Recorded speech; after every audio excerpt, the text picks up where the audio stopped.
Hi guys, this is Sid, my bad English, and this is a quick review about the Final Station, which is an indie game that just recently got released for the Nintendo Switch. Well, it's available since a few months for any system. I mean Android, iPhone, Xbox One, PlayStation 4, whatever. Also on Steam.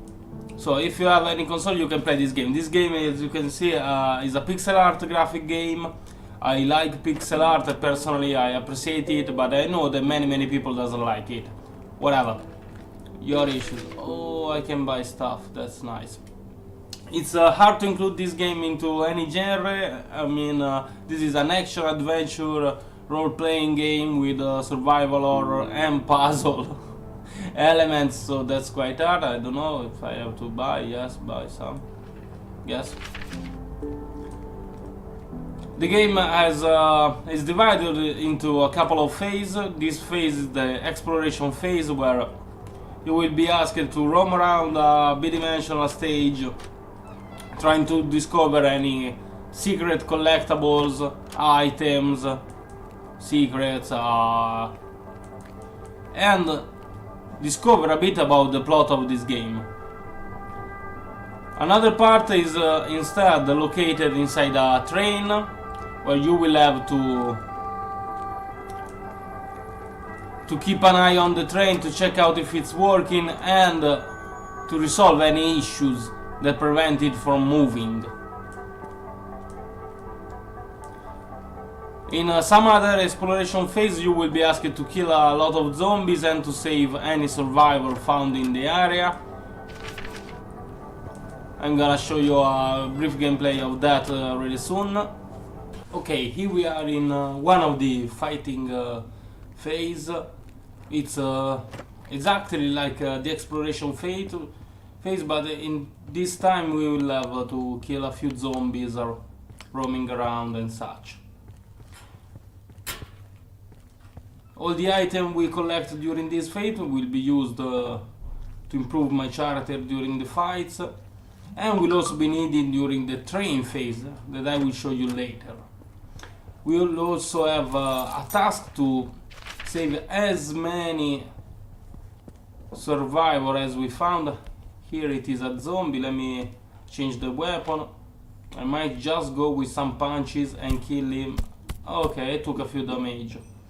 Zombies are quite dumb, but there's not much work around the artificial intelligence of this monster.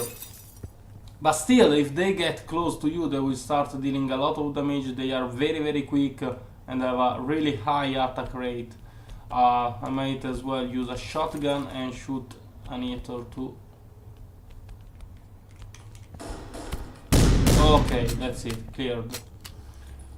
As in every survival horror game, you will have not many ammo, not many medical kits and such, so you will have to try to save as many as you can and try to kill the enemies using just your first and melee attacks. These instead are a few boxes. You can throw boxes to damage the enemies, and those are quite effective. Okay, I died.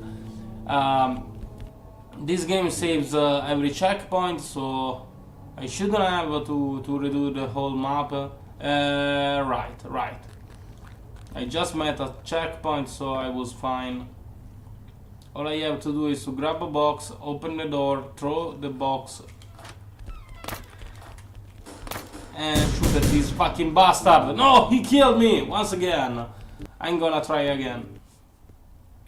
This can be done, it's not that hard. Maybe shotgun might work. Yeah.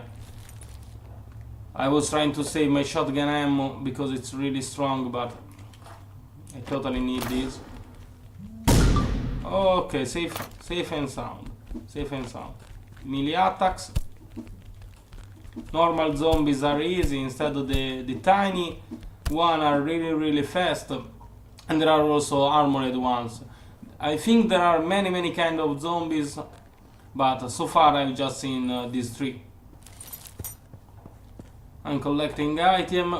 What is good to say, what is safe to say is that this game is translated in every language.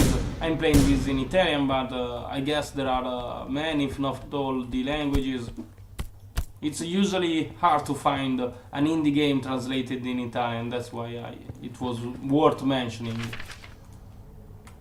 During this phase, the main goal is to find a code that will let you grab the train again and move it to the next stop.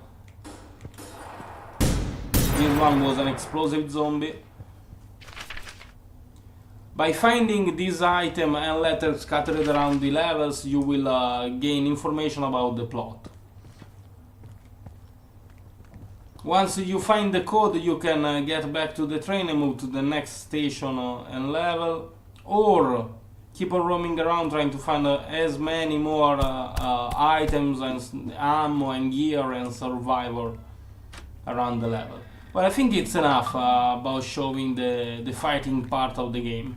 I'm gonna record another part of the video inside the train, where the gameplay totally changes and is totally different.